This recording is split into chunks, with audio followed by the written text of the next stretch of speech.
Welcome, everyone, to TJ and the Grumpy Old Man. I'm your host, TJ, and with me, as always, is the Grumpy Old Man. They say there's no shame in his game because he is always the same. That's me. Grumpy, there is a lot of sports news to talk about, my friend. Yeah, even football news this week. I think, number one, top of the hour, most important to talk about, college football playoffs. They have a proposal to expand from 4 teams to 12 teams. That also being said, Grumpy, it could happen as early as 2023, my friend. I guess they figure they lost money last year. How do you recoup that? We jack up the number of teams in our national championship chase. I mean, didn't you know it was coming to that? I mean, honestly, I could see 8 teams. I just love my take on that is it's, we were always so concerned about the health of the student athlete and that they're getting enough education. They've always been lying, always lying. As soon as they realized how much money was involved, they could care less if any of those kids went to school, honestly. So what are they going to do? I don't even know how they're going to do it. If it's going to be 12, I know it's just going up for committee, but something will get passed. It might start out as 8 and elevate to 12, but what are you going to do? You're going to give teams buys? Yes. Is that how it's going to work? Yes. So actually, I'm glad you mentioned that. What would it look like? Don't worry, Grumpy. I have this was dubbed as what the college football playoffs would have looked like last year if there was a 12-team playoff. And we'll jump into my opinion there on it. But here's kind of what it would look like. Alabama obviously would have had a bye. So would Clemson, Ohio State, and Notre Dame. So again, all the teams that would have made and did make the college football playoffs last year would have received a bye. And what you have is, the next 8 would have been battling it out. And so how it would have looked, Grumpy Old Man, is the top 6 teams from each of the Power 6 conferences, not the Power 5 anymore, the Power 6, and they're going to include the American Conference.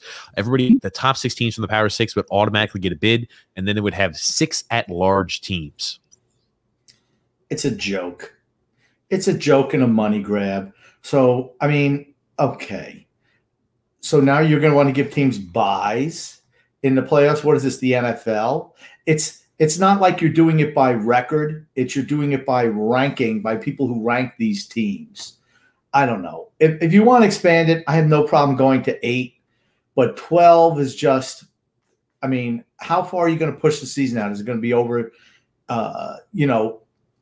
the week before the Super Bowl? Is that when it's going to wrap up? I mean, is that the plan? I don't know. They keep on adding games, pushing them out. They could care less about. I mean, football's a violent sport, right? Let's be honest. You played it. It's a violent sport. And You're just the same thing with the NFL adding games. We're only talking about the NFL adding an 18th game. They haven't even done the 17th game yet. And now they want to go to 18. And I just the lie that they care about the health of the players just kind of bothers me. Why don't they just be honest? Say, you know what? It's just a crass money grab. That's what we're here for. We're a business. We're trying to make money. That's all they should say. I will tell you this. There is some positives, though, to this. College football, since the college football playoffs have come around, have seen the same teams or majority of the same teams year after year after year. I will tell you one thing. That does make things stale. You don't want to see Clemson every single year in the college football playoffs. You don't want to see Ohio State every year, Notre Dame every year, and Alabama every year. That's not what people want to see. They need to see a little bit of variety out there, and I think this does give it a little bit of that. Here's the thing, though. How long would the season go? Oh, you have to figure it's going to be longer, and maybe what they're going to have them do is wouldn't it be nice to kick off bowl season with the opening round? So the bottom 8 that get into the college football playoffs, they kick off bowl season. Then they get about a 2 or 3 week break. Then they play their next round, and then you're back to where you would usually have been. Or that's where then you beat to the semis and then the finals.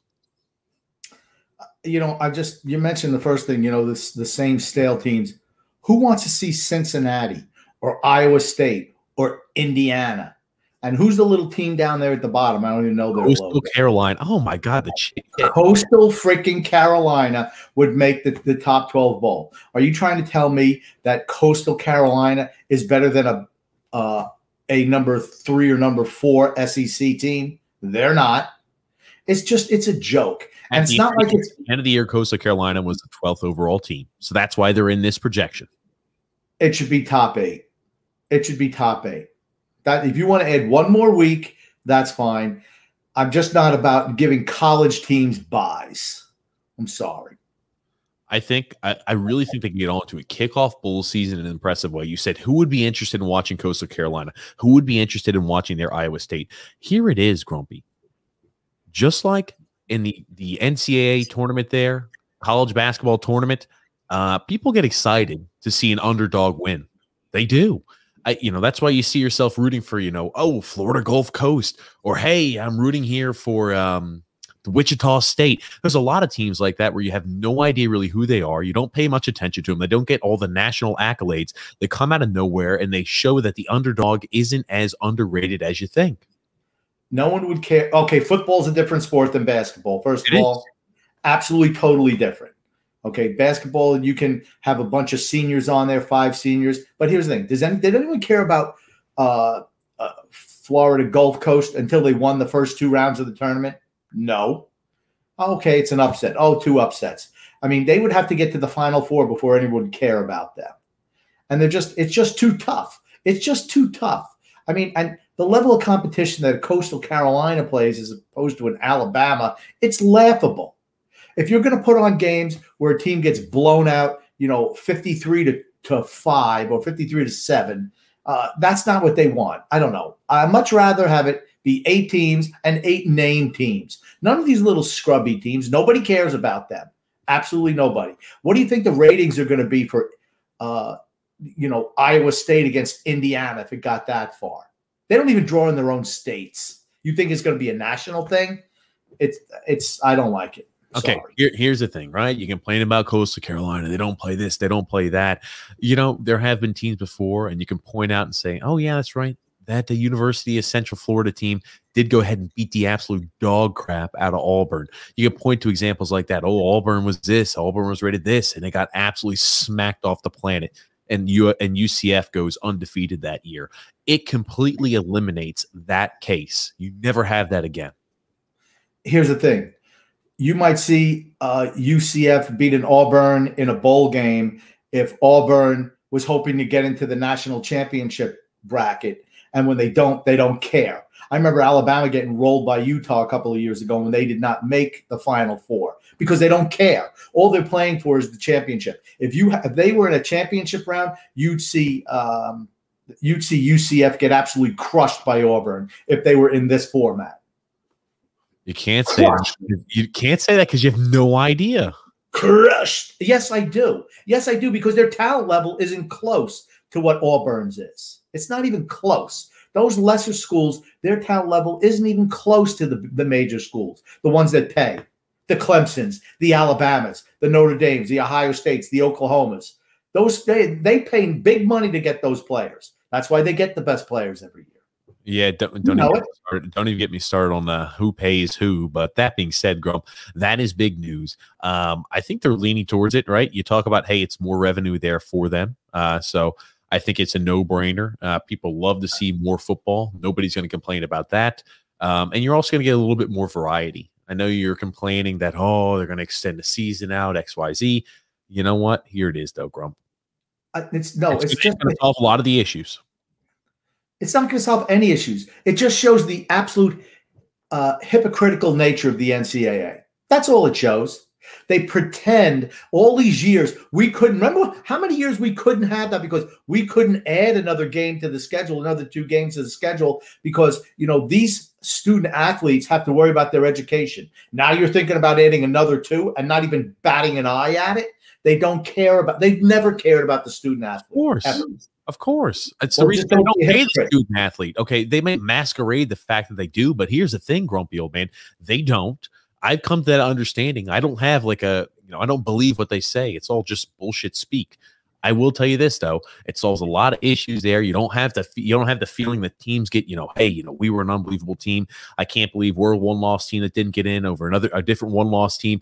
I'm just saying it solves a lot of those issues. And I'm sick and tired of seeing the same 4 teams every single year in the college football playoffs, okay? The top teams pay every single player, and they're able to take care of business. I want there to be a situation where just one time some no-name Cinderella or some younger team or some Cinderella stories able to go ahead and make headway. That's what I want to see. It's not going to happen. Football is different than basketball. Physicality and good coaching win out over these lesser schools. There's reasons why whenever you see a UC Florida or a Boise State or any of these lesser teams, when they play a big school, they get absolutely rolled. When the game means something to the big school. And I'm going to guarantee you, if that was in a championship scenario, they'd lose every freaking time. Oh. Every time. Well, you know what? We could start saying in 2023 when it comes around and they start doing these games, Grump, and I know they're going to expand it. There's no way they don't. And that'll probably be as early as maybe 2023. We'll be able to settle the debate once and for all, Grump. Why not make it 16 teams? So no bye, just add 16. Because you're going to get the same complaints. Number 13 is going to say, well, we were better than number 12.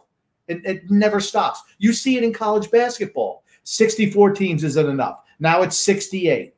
So, oh, well, this team should have made it. This one didn't make it. We were snubbed. Okay, why not invite every team in every single school? They can all play off in a playoff. That's the only way. You're never going to solve anything because you'll still hear the same little nitpicky complaints that, guess what? Oh, we didn't get in, and they did. I mean, you know what? You're going to have that with 13 and 14 saying they should have beaten 12. And 12 was only in there because, guess what? They're from a power conference. Well, Grump, we'll see. We'll have to see there, Grump. That being said, there, I got a comment there from Adrian saying, hey, TJ and Grumpy Old Man, what's up? Also saying there, I'm so happy the Islanders won last night. Yo, Adrian, we did it. There it is. They did win last night. It was an absolutely fantastic game. Spectacular. Yeah. We're going to talk more NHL playoffs a little later in the segment, but that obviously was one of the biggest news articles there, the biggest pieces of news there upcoming, the college football playoffs. I'm not opposed to it. I guess you are. I think it's going to pass no matter what our opinions are there on it. That being said, Grump, Julio Jones on the move finally. Since the last podcast, traded to the Tennessee Titans, my friend. Yeah. All right, they got a second and a fourth, and they gave up, they got Julio Jones and a sixth. And the fourth and the sixth are in 2023. Okay. I mean, people are saying, oh, they were holding out for a one. They were never going to get a number one for a 32-year-old wide receiver. Just not going to happen, who has a ridiculous salary cap hit. How does it help Tennessee? Does it make them better? Yeah, it makes them better. But your offense is still geared around Derrick Henry. And is Steve Tannehill good enough where now that he's got Ryan Tannehill. Okay, I'm sorry. Ryan Tannehill. Is he good enough to now have to feed 2 wide receivers in Brown and Jones? I mean, I guess we'll see. Their defense was horrible last year. I don't know how much it helps them being a Super Bowl team. The biggest question I have to ask you is, what about Atlanta? I mean, you're getting rid of Julio Jones. Isn't that why you were keeping Matt Ryan so he could throw to Julio Jones? Now you took away a weapon, and you have a 35-year-old quarterback. You're picking 4 in the draft, and you don't think about picking a quarterback. I don't understand what they're doing down there in Atlanta. There's a lot to discuss. I want to break it down one by one. And I love it, right? Did you happen to see the comments DeAndre Hopkins made about Julio Jones being traded? I did not. Well, DeAndre Hopkins is vocal. He was upset that he was only traded for a second-round pick last year. And he came out and said that he's upset that we're not worth first-round picks, that first-round picks are better than us. Hopkins said, smiling. When asked about the number 1 wide receiver's value in the NFL, especially, I would like to see those first-round picks do what Julio and myself do. Here's the thing, ladies and gentlemen, and this is something that I guess Julio doesn't necessarily quite grasp. Or I'm sorry, DeAndre Hopkins doesn't necessarily quite grasp. Players are traded for pennies on the dollar in the NFL. It's just how it is, especially an older player like that who's tied to as much cap there as Julio Jones is. I mean, Julio Jones is guaranteed $15.3 million as a wide receiver next year. All right. And the last 2 years of his contract, still $11.5 million. Atlanta Falcons, unhappy there. They drafted, obviously, Kyle Pitts. I mean, there's a lot of issues going on in Atlanta. There's no doubt about it. Okay. DeAndre Hopkins is a jerk. Okay. Why would he care what he got traded for? Shouldn't he be happy that they only traded? He should be really ecstatic if they gave him a 4th-round pick for him. Why? It makes the rest of the team better because you're able to pick better players to make a team a winner. But I guess that doesn't matter to DeAndre Hopkins. All he's about is stats and what do I look like? Well, all about his bruised ego. All about his self-image. That's what it is, right? Think about it. That's what it's about. Oh, I'm much better than that, and I can't believe I didn't demand more in a trade. I would be elated. That's a good way to look at it, right? If you're an outstanding wide receiver, one of the top 5 in the NFL, if they only have to give up pennies on the dollar for you, you should be happy. That's more weapons and more defensive pieces, more pieces they could put around you to win a Super Bowl. I'd be elated. Yeah, trade me for a 7th-round pick. I'm glad. I'm still going to get paid, and we're still going to do excellent with the new team we're going to. Thank you for just restating what I just said. I appreciate it. Here's the thing. Everyone would rather listen to me tell the truth than you just restate it in your long verbose section. All right? I'm just going to tell you. But isn't that just typical wide receiver speak, though? It's a me position. That's what it is. Not everybody, of course, but a large majority are me, look at me. That's what it's all about for them. It's the stupidest comment I've heard this week. And I've listened to a lot of stupid people this week, but that's maybe the dumbest. I mean, if I'm like, how dumb are you? Can he even add to 10? I don't even know if he can, honestly. Yeah, don't get that one, Grump. I don't think he's real bright. That's what I'm saying. If you can't figure out that you could have more talent around you by giving up less, what don't you get? Like I said, he's a dumbass. Okay, Grump. Good to hear. Anyway, moving right along there. After that, again, hot magma take. What are the Atlanta Falcons doing? Couldn't tell you. Mind-numbingly stupid, right? They draft Kyle Pitts, and I told you this on draft day when we had that live stream. Why the hell would you draft Kyle Pitts when you had Julio Jones, when you had other pieces around them? I mean, you had the wide receiver threats. You had the tight end threats. Yeah, I mean, the running back pretty much there as well. It just blew my mind that they went ahead and drafted Pitts, and I guess all along they had planned on moving Julio Jones. Julio Jones wanted to leave. He wanted out. He said he wasn't going to play there. That's what he said. My question for Atlanta is, and here's the thing, Kyle Pitts is an upgrade over the other tight ends on their roster. Certainly he is. He's not really tight end. He's just a big wide receiver. Great. And Calvin Ridley's a really good wide receiver too. And Russell Gage. Yeah. Right. Russell Gage is also. Their running backs they're nothing to write home about. But the whole thing is you have a 35-year-old quarterback with diminishing skills. How often? I mean, maybe Atlanta expects to be picking in the top 5 every year for the next number of years, so maybe they can get a quarterback. Maybe that's their thinking. I mean, I know his cap hit is ridiculous, but why wouldn't you have drafted his replacement? You had Mac Jones available and Justin Fields available, and you didn't take a run at one of them and you went for the tight end and then trade. I mean, I know he was hurt last year, but he's your best weapon. I mean, I don't know what they're doing there, and the fans of Atlanta should be unhappy. Well, the fans of Atlanta have been unhappy since that collapse against the Patriots there. They've been unhappy, and I feel like that will continue to be the trend because mismanagement is running wild in Atlanta. Well, I'm thinking about it, right? Tom Brady comes back from 28-3 down in that Super Bowl. That was the end of Atlanta's run. And what's the worst thing? Tom Brady joins the NFC South and beats them twice a year now every year until he decides to retire in 5, 6, 7 years. Who knows? Oh, stop. Brady will retire before 5 or 6 or 7 years. Get the hell out of here. He's got at least 2 years left in him, at least. He's 44 years old. Still winning Super Bowls.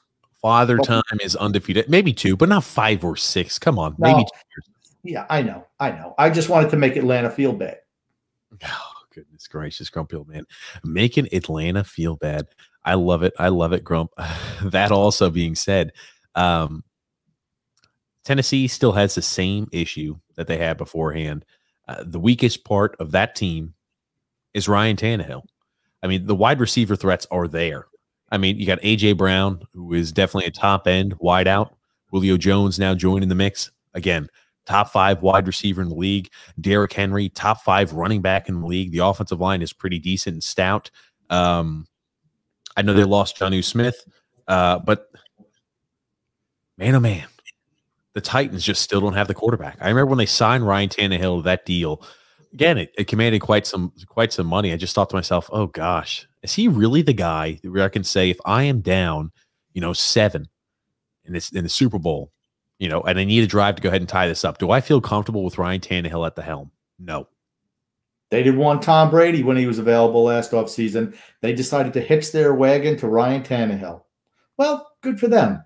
I mean, honestly, they're not a pass-first team. It's a run-first team, and he's just there to, game manage, so to speak.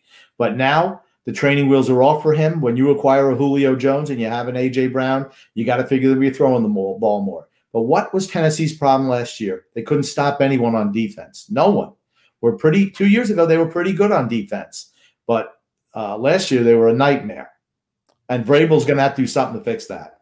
Here's my question, too. Do you think Julio Jones gets upset? I know, obviously, the Tennessee Titans are a good team. They're going to win games. Julio's always been a guy, though, about also setting numbers and putting himself a Hall of Fame caliber career together. Do you think now, going to a team that has limited passing attempts where, he just left, the pass-happy Atlanta Falcons, a lot of times they were coming back from deficits. They were throwing the ball all over the place, albeit they were losing. Do you think not getting the ball as much will bother him, despite, the fact that they're probably going to be winning more? Well, to me, he's never shown that tendency. And he came out today and said that he's a team guy as opposed to an individual records guy. That's what he came out and said. I'm not going to pass judgment on him. I'll wait and see. And he let A.J. Brown keep number 11, so he's going to number 2. I'm just saying it's one of those things I'm pontificating about. Most times wide receivers are big divas, so I wouldn't put it past him. But again, if he's saying, hey, I'm willing to sacrifice, for me getting 100-plus receptions every single year to maybe being 80, we'll see. Well, like I said, I'm not going to pass judgment because he has not shown himself to be that in the past. Of course, he was always the top dog there in Atlanta. I don't even think he's – okay, they have to totally change their offensive scheme if they're going to have 80 catches. And what are you going to do with A.J. Brown? What are you going to only throw him the ball 50 times? Or are you going to cut out Derrick Henry in your offense? I mean, it's an issue that they have. Well, maybe it can lighten the load a little bit there on Derrick Henry. Here's the thing with running backs. The tread on those tires are always wearing so thin. It's the same thing I've said about Christian McCaffrey for years and years and years. You go ahead and you run him to death like that into the ground. There's only so much he's going to have left. And they have been beating Derrick Henry like a horse. And, he is built like a god, like a Greek god. But occasionally the beating starts to take a toll. Yeah, but they re-signed into that huge deal after last offseason. So they're going to continue. Are you going to want a running back who's getting paid, $15 million a year, scaling it back to 15, 18 carries a game? I mean, that's not smart cap management. I mean, I never think you should sign a running back to a second deal anyway. Just the shelf life is so short on them. I mean, I just don't know if they're going to fundamentally change what their offense is, which is run first, pass second. That's my thing. They have to really make that decision. And I'm sure they've made it that they're going to throw the ball more. But, let's see. I mean, to me, it's all about defense for them. I don't think it moves the needle to put them as a Super Bowl contender next year. That's all. Well, again, I think the Cleveland Browns are way higher than them. They have Baker Mayfield. He's a really good quarterback. Yeah, sure. That's it. I will tell you, last year, Derrick Henry has led the league the last 2 years in rushing attempts. Last year, he averaged a little over, 23 and a half carries a game. So that's also including, towards the end of the season, I'm sure, where they took their foot off the gas there a little bit there last game of the season. But, also most rushing yards per game in the last 2 years as well, most rushing yards in the NFL. So I'm sure they want to try to go ahead and preserve him a little bit, especially if they sign him to the long-term deal. It's going to be interesting to watch. Other NFL news, last bit of football news here today. Aaron Rodgers not reporting the camp. Well, I definitely fine his ass. I know it's like $100,000 or something for him for not showing up. I'd say screw you, Aaron Rodgers. That's what I'd say. Let's see if the Love kid can play, and I'd make him sit out a year. That's what I would do. He's a self-indulgent, petulant child is what he is. I don't know what his problem is. They've done nothing but treat him well. I just don't know what the issue is with him. I mean, they can't trade him unless they take on a huge cap hit. I mean, who even wants? I mean, obviously a lot of teams want him, but who can afford him? That's the biggest thing. I mean, I think he just wants more money. And he's a guy who holds a grudge. That's the biggest problem with him. He holds a grudge. Done it with his family, everybody else, every girlfriend. I mean, he's a jerk.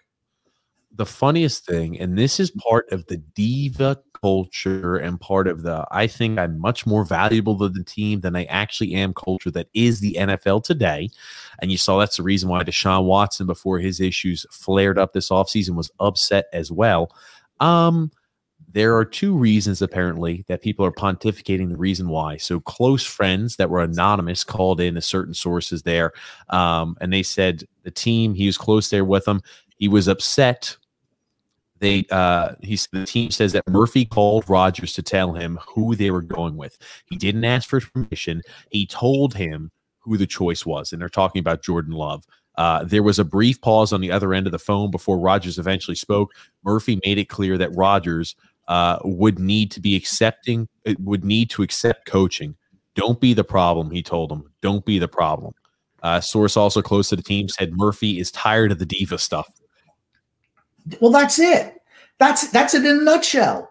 The fact that they even, I mean, why should they have to consult with him on who they're drafting? I mean, you're a freaking player. We're paying you $30-something million a year to play this game. You're not the GM. I mean, you're not at risk of getting fired if the team is poor. And you know what? Rodgers hadn't been taking to coaching. He was always ad-libbing everything. Last year, for the first time, he actually did listen to coaching and Matt LaFleur, and he had the best year that he's had in a long time.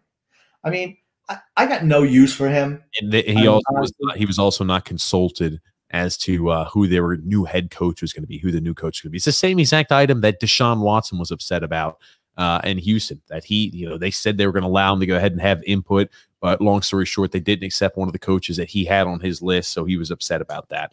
I'm just myself. I'm like, hey, come on, guys. You're the player. You're not the coach. You're not the general manager. The general manager makes those decisions. If you're unhappy, then you can sit out. Certainly go ahead and do so. Just understand that you're going to negatively impact your career. You're not going to get paid.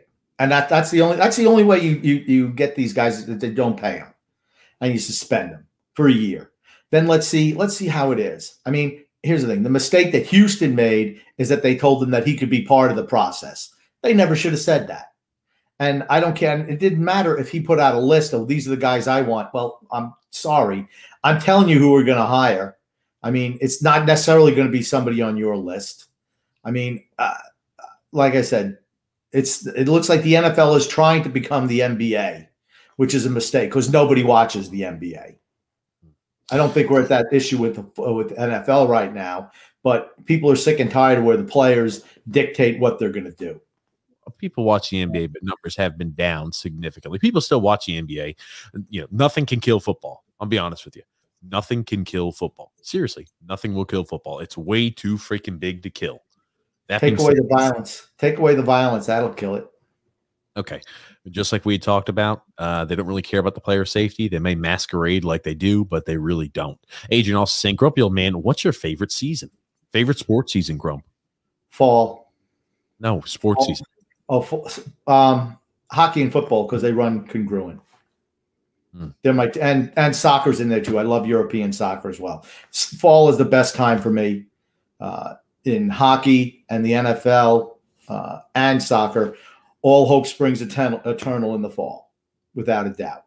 It's where all the teams have just started the season, and everyone thinks they can win a championship even when they can't. So I love the fall.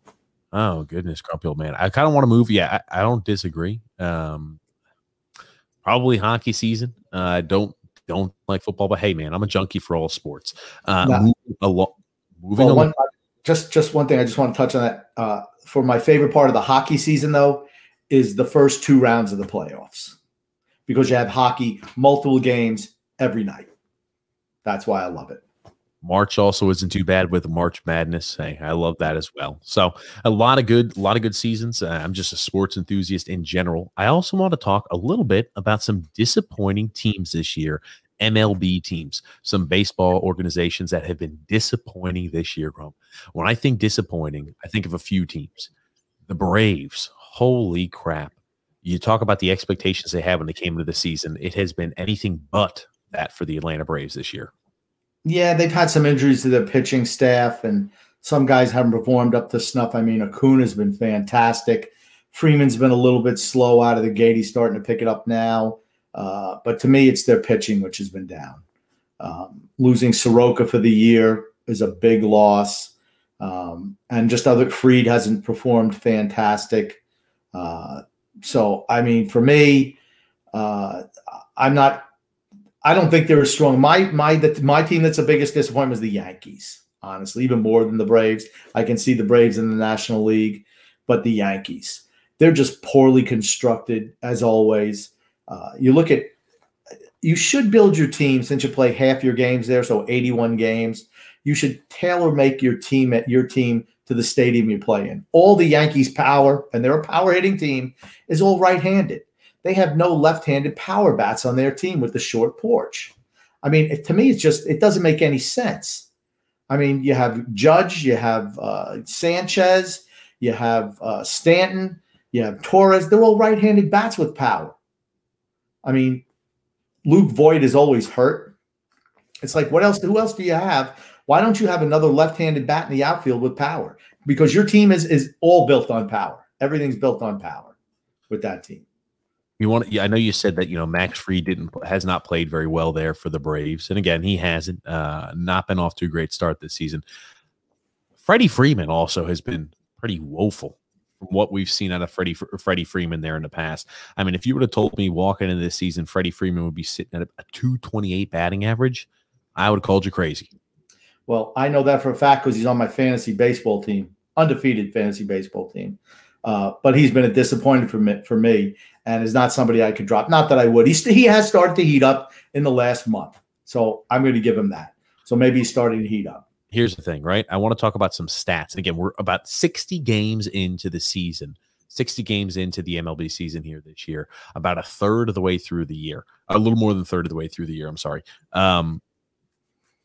He has never hit under 295 since 2016. Every single year since 2016, he has hit over 295. And you're telling me about over a third way through the season that his batting average is 70 points lower than that. Holy crap. I'm sorry. I mean, I know he's got to be disappointed with himself. I know the power numbers were there, somewhat there still, but man, oh man, he's a surefire on base percentage machine. Whether he's getting walks or whether he's able to put contact on the ball, that's just something I was not expecting this year at all. Yeah. And I know the reason is because I drafted on my fantasy team, because I have terrible luck with first baseman. This year I drafted he and Jose Abreu, both MVPs of their leagues last year, and they both sucked out loud since the beginning of the year. I have terrible luck with first baseman on my fantasy teams, so I could have told you that was going to happen. Oh, my goodness. I could have drafted Lou Gehrig in his prime, and he would have been terrible. You could have drafted David Ortiz or Manny Ramirez back in their prime. It'd be the one year they had a fall off. Well, Ortiz never played first base. I know it was his position. He was a DH. I'm just saying players in general, Grump. Yeah, I'm a big pitching guy. I'm real good at pitchers, but not first baseman. I can tell you that much. And outfielders, whatever. One thing that is also kind of odd, Clint Frazier doesn't have an outstanding bat, but man, oh man, he's been pretty woeful this year for the Yanks too. They've never given the kid a shot. I mean, he's playing a little bit now, but throughout his career, even when he shines, it's like, okay, it's only when somebody's got an injury, and then as soon as they get healthy back, out he goes again. Where, I mean, I don't know. The Yankees get caught up in the name thing. That's their biggest thing. You're the big name, so you're going to play. I remember when Billy Martin was manager, and George Steinbrenner was pissed when he wanted to keep up Don Mattingly. And this is when Mattingly was an obscure prospect. And he wanted to get rid of Steve Kemp, who was their big free agent signing from the previous year.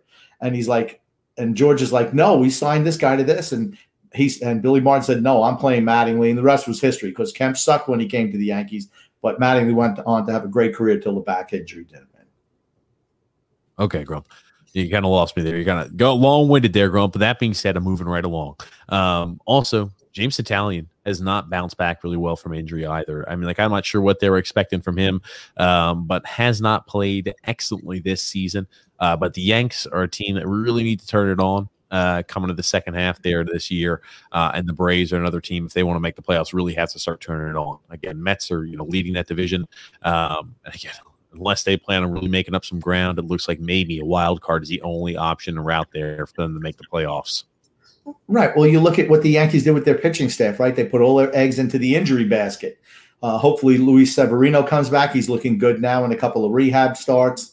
But they signed Corey Kluber and Jameson Taillon, and both of them had arm injuries that's kept them out last year, and Taillon has not recovered. This is his second Tommy John surgery, and Kluber was starting to pitch well, and then he had an injury to his shoulder as well.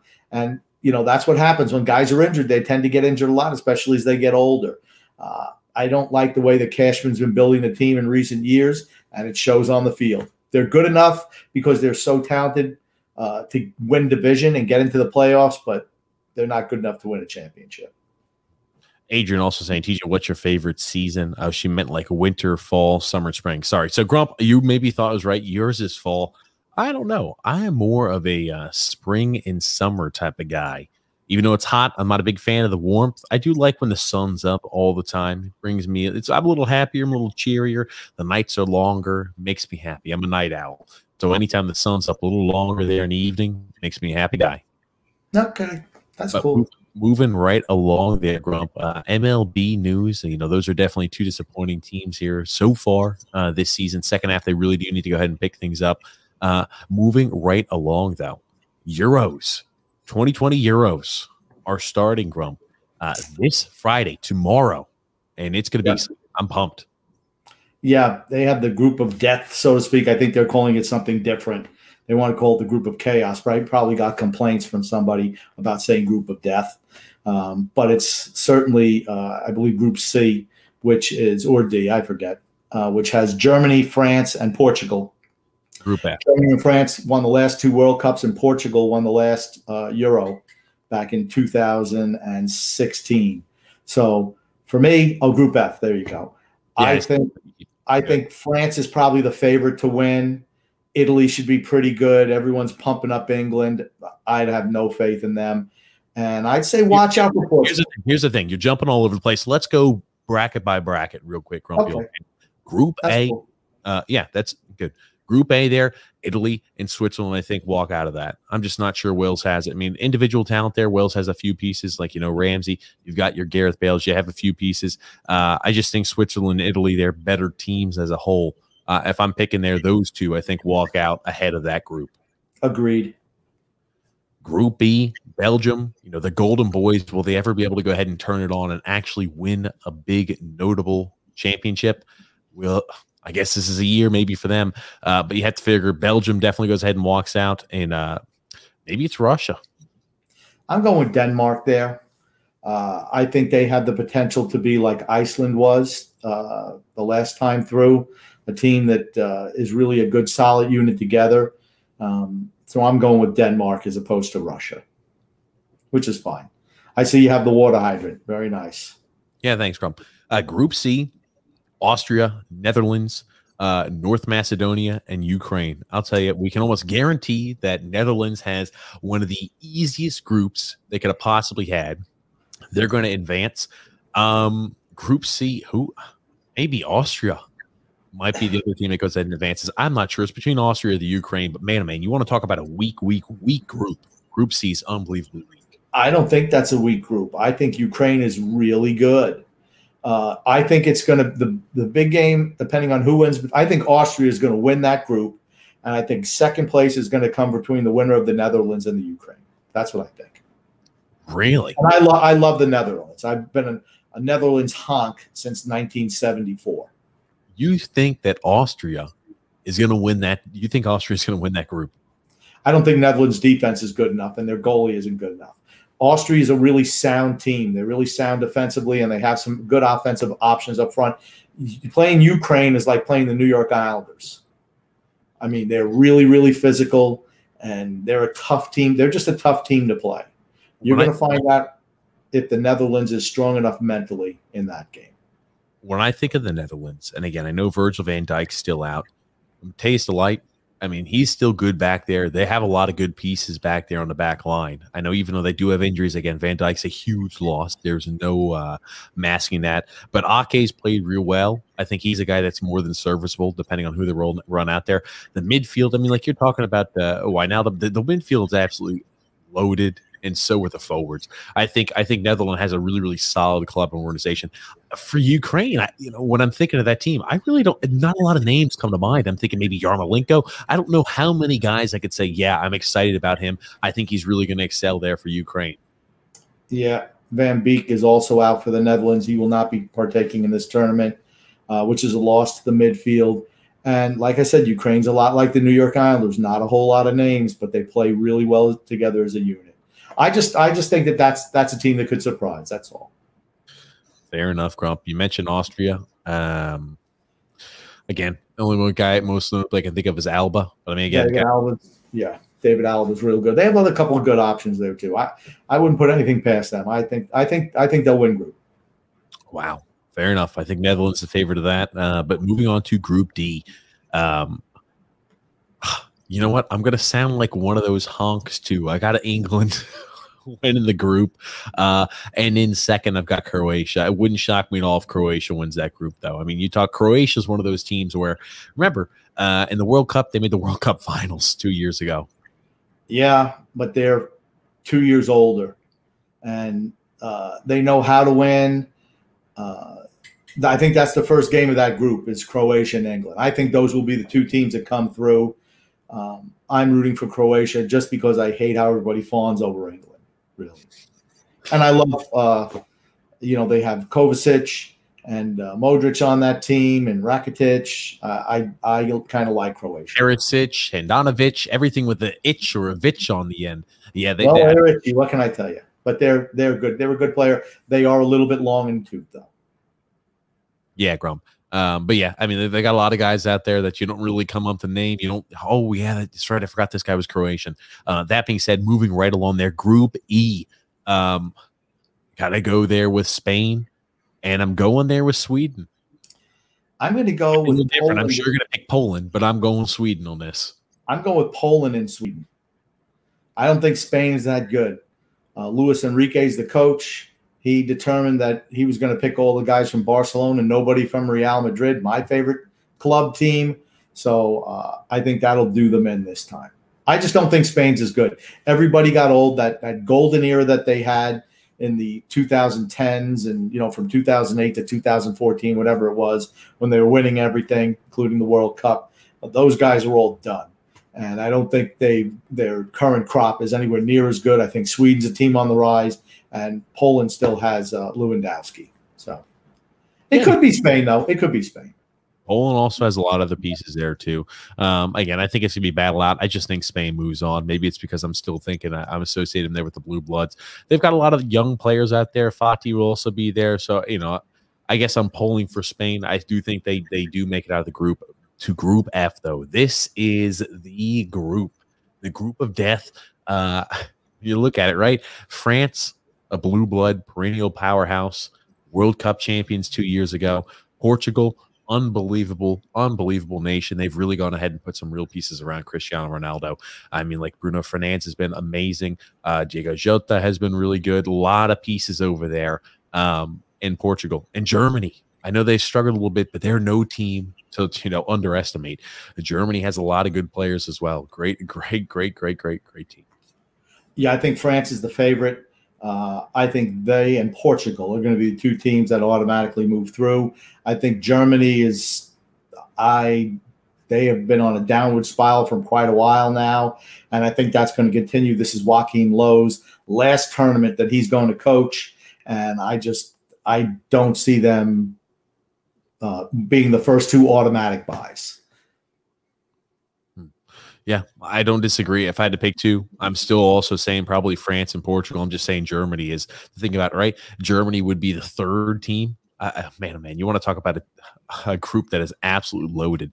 Time will tell. Because it starts this Friday. I'm going to be glued to the TV watching as much Euros soccer as I possibly can. Yeah. One other thing about Portugal, they finally put a team around Cristiano Ronaldo. It used to just be Cristiano Ronaldo and the Jags. Now they have, and it's a shame. It was kind of like when Luis Figo was playing there for Portugal for many years. They never had a real team around him. And then Cristiano came up, and now even at 36, he's not what he was, but he's still a clinical finisher and a tremendous leader.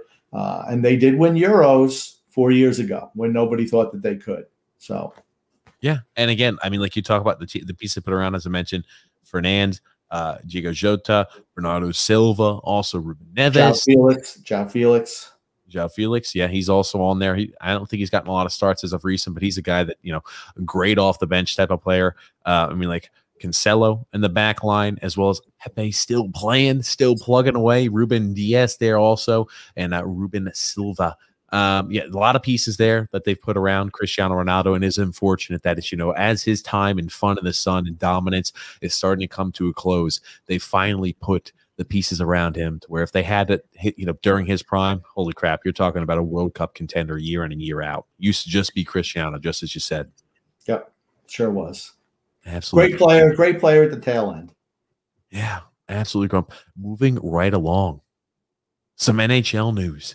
The New York Islanders and the Montreal Canadiens and the Tampa Bay Lightning all have advanced to the semis. Right now, we're just waiting on the end result of the Vegas Golden Knights and the Colorado Avalanche. And it's been a great game so far. It was 2-2 in the second period last time I checked. Montreal's going to have trouble with whoever they play in the next round. Tampa Bay and the Islanders, I don't know. I just think Tampa Bay is the best team in hockey. I just do. I felt like way for the last couple of years, and they're a machine right now. They're just really, really good. Tough to beat. Yeah, and again, just to give you an update here, they have started period 3. Right now, the Vegas Golden Knights are up 4-3 over the Colorado Avalanche. Okay. I'm going to go right down to the wire. I will tell you this. If the Vegas Golden Knights win tonight, the rumor has it that the New York Islanders against the Tampa Bay Lightning will start off their round on Saturday evening. If not, and a Game 7 is forced between the Vegas Golden Knights and the Colorado Avalanche, they will play on, I believe it is Saturday, and then the Islanders and the Tampa Bay Lightning will play on Sunday. I'll tell you, I mean, I think Vegas has the advantage if they advance. Either Vegas or Colorado, I think, beats Montreal. And it's funny, right? We talked about it yesterday. They're playing with house money. So you wonder, maybe they're playing a little loose. But again, that they had a chance to kind of let everything sink in. After they beat the Toronto Maple Leafs, they went right into the next series against the Winnipeg Jets. They swept the Winnipeg Jets, and now they've had about almost a week off. You wonder, that they've had a chance to kind of actually let everything sink in if it starts to get in their head there. A younger team and a younger organization, some of the core there. And then you're right, the Islanders against Tampa. It's a matchup of last year's Eastern Conference Finals as well. Yeah, I think the Islanders are better than last year, but I think Tampa Bay is better too. And I think Tampa Bay is their top defensemen are better than the Islanders defensemen, but the Islanders' depth defense is better. The goaltender, Tampa Bay has the edge, and the forwards, that's a huge edge for Tampa Bay. It'll be a tough road to hoe for the Islanders. They're going to have to play ultra physical on them, hit everything that moves, wear down their defense like they did against Boston to have any shot in that series. Grump, changing topics. I saw somebody on TV I had not thought about in a long time, Grumpy Old Man. So it's been a long time. A long time. Yeah, we're keeping you up. You look like you're sleeping. You look like you're half asleep, Grump. It's maybe because I heard you say the word long 15 times. That being said, do you remember Red Lightning? Red Lightning? Yes. Do you remember Red Lightning? No. Oh my gosh. You don't remember the viral sensation Red Lightning? I'll go ahead and pop up a picture. Maybe this will better help you. He was the ball boy for Florida State. Do you not remember him? No. I Oh. don't watch college baseball. No, not for college baseball. This is the guy who came onto the scene. It was like a viral meme. It was all over the place. He was running. This was back when Jameis Winston was there, I believe. And he was on the sidelines dashing down. He was a ball boy, and you just saw him running. And like you see the speed and the get off there of this, a little plump redhead guy. And they called him Red Lightning, and the rest was history. You didn't know about Red Lightning, Grump? No, you said he went viral. So that means something like social media? Or just on the internet. Okay, but I mean, so if I put my computer on, it's going to pop this character out running around, or I have to look for something? No, don't worry. I'll pull it up there for you, Grump. No, I mean, like, all you have to do is search Red Lightning, Florida State. But again, like, I think he's working for the – actually, it's funny you mentioned we were talking about the Atlanta Falcons. I think he works for the Atlanta Falcons now. Feel the difference? That being said, Grump, I'm still shocked that you had not heard of Red Lightning. He made an appearance there. I think it was for the softball championships. I think it was Florida State was playing, and they happened to pan over to Red Lightning. Everybody was going crazy. I had totally forgotten about Red Lightning. Well, I didn't forget about him because I never knew about him. And it sounds like if his biggest claim to fame was running up and down the sidelines, picking up tees and stuff, why would I even care about him? No, not picking up tees. He was the ball boy for the fifth time. A ball boy. What's the difference? Oh my God. He wasn't even a water boy like Bobby Boucher. Here it is. This is what I mean. Like, here it is. This is back there in the Jameis Winston days. You're about to see Red Lightning come into play here. He's the guy with the little orange-haired guy right here, and obviously he was always very excited. But you're going to see him running up and down the field, which is what made him, there famous. Oh, is this not the right clip? Oh man, this must have been during the championship. Oh, they don't have the clip there. I got to pull it up, Grump. I'm sorry. Okay, no, you don't, because he looks just like a goof. I don't care. I know. I have no idea who he is. So it honestly, and it's been no loss for me. Just looking at that, my life is not. It's not going to spiral off its axis because I never seen some clown running up and down the sidelines. No, a ball boy. No. Well, don't worry. Here you go, Grump. Here's the highlights. The 1 minute and 30-second long highlights there of Red Lightning. So don't worry, Grump. You're going to get to see him go crazy. I cannot believe you don't remember this. And again, he was a guy who was always running up and down the sidelines. You're going to see him right here. Red Lightning. Look at him, Grump. Look at Red Lightning move. They should have given a penalty for being in the box, running down the sidelines. Look at him. Look at him move. Oh, man. I can't believe you don't remember this guy. He was all over the place. He was all over the place. And he was a How long did this segment you talking about him take? Because I'm never getting that minute and a half back in my whole life. It was a little longer than a minute. It was probably more close to about 5 minutes, Grump. But I mean, like, I have to show you Red Lightning. I'm sorry, man. He's a freaking legend. He's not a legend if I never even heard of him. He's a nothing. He's the most notable ball boy, I think, ever in college football and NFL football history. They used to have it. No, they used to have a guy who would pick up the tee.